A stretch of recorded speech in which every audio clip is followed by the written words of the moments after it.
What's up everybody, my name is Kiefer and welcome to Black Myth Wukong. This has been my most anticipated game of the year, not only with the Souls-like combat, but also the game's aesthetics being steeped in Chinese culture and the story being drawn from Journey to the West was lining up for this game to have a phenomenal gameplay loop and a story that, at least for me, provides a breath of fresh air from all of the Western storytelling we're used to in games. Like I said in my playthrough, I'm going to try and avoid comparing this to Elden Ring too much, but all things considered, Black Myth Wukong holds up to Elden Ring really fucking well.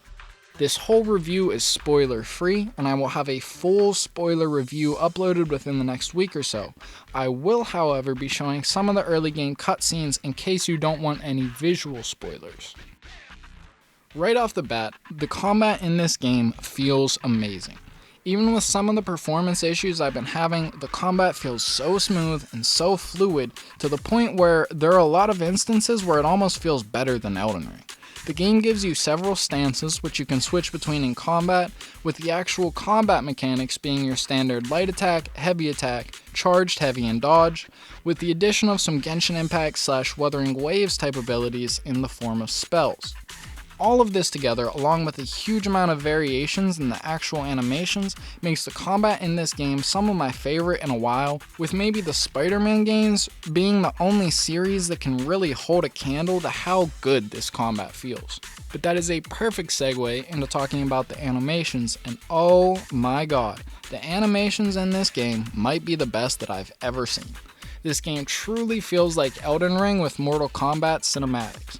The opening sequence is probably the coolest I've ever seen in a video game, from the incomprehensibly large deities to the clouds that get kicked up as you fight to all of the particles and effects, and everything in this opening sequence looks perfect. And that's just the large scale animations. My only real nitpick of Elden Ring is that some of the more finite animations are a bit wonky. This is the most noticeable on Riposte, where your weapon just kinda clips into the enemy as you hit them. Wukong not only fixes this problem, but goes so far above and beyond with several unique animation variations for a majority of the actions that you can take in the game. This is the most notable when dodging, as the direction you're moving, your speed, momentum, and what you were doing right before you rolled all affect each other's animations, making everything blend together perfectly. You can dodge 3 times in a row and do 3 different dodge animations.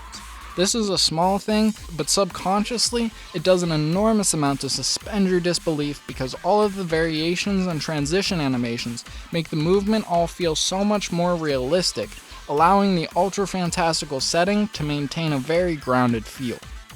And that will bring us to the overall graphics of this game, which are absolutely stunning.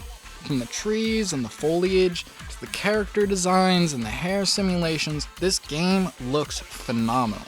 And with it being built in Unreal Engine, it shouldn't really be a surprise that the game contains some enormous, beautiful locations. This, however, will bring us to the first thing that you'll notice rather quickly as you play through Black Myth, and that is that while the levels are expertly designed to make them feel vast and open, this is not an open world game, and pushing off the beaten path will reveal very quickly that there's not actually that many places to explore in each instance, with most paths tending to all converge back into one point. However, this is not necessarily a drawback. As I said, the set pieces are designed so well that unless you're trying to explore every inch of the area, you won't really notice. This is a breath of fresh air from games like God of War, which take a similar approach to the instance-based level design that look like an open world. However, it ends up with a lot of areas feeling claustrophobic and unnatural as everything is blocked in with walls and barriers.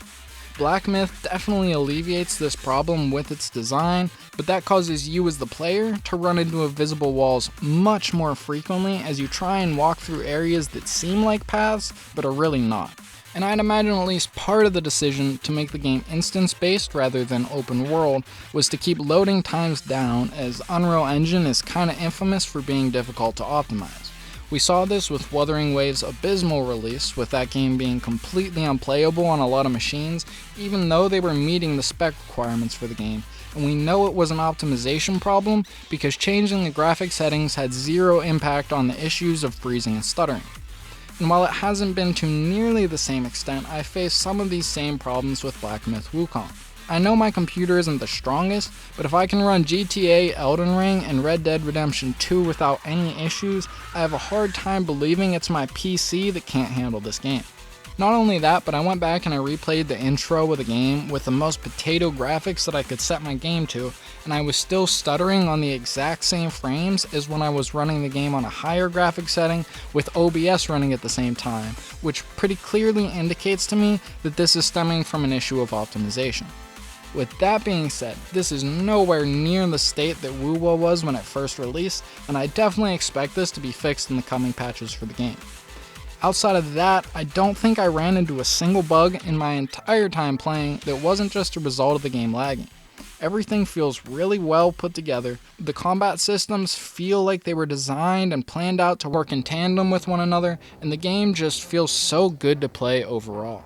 Next, I want to touch on the equipment system real quick.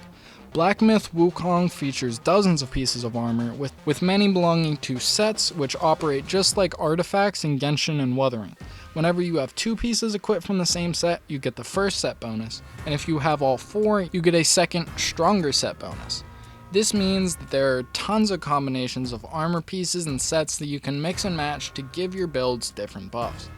Again, I want to avoid spoilers, so I won't be going over the individual sets in this video, but the complete review will have a breakdown of all of the armor set buffs, and you can expect to see build guides in the future, so make sure you subscribe for that. In the same vein of builds, Black Myth has a rather robust skill tree that allows for you to further customize your abilities and strengthen your character. These skill trees are broken up into multiple sections for martial arts, staff stances, spells, etc., and can be unlocked with sparks, which you get each time you gain an XP level.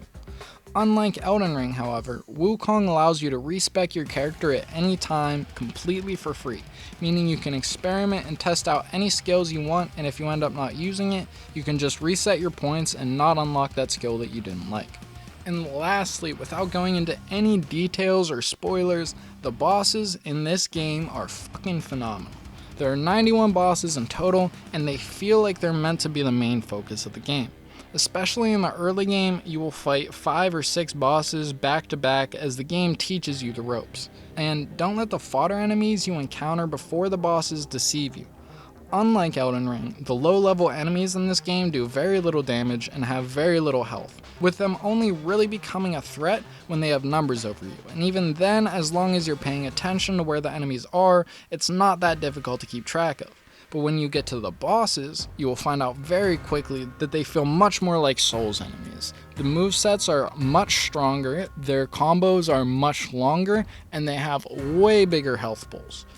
But I think that's all I can really say without getting into spoiler territory, so thank you everybody so much for watching. Please remember to like, comment, subscribe, and share for more. Let me know down below if you've been playing Black Myth Wukong and what you think of the game so far, if your computer has been having performance issues. Check out the second channel to watch my full playthrough of the game, and I will see you next time.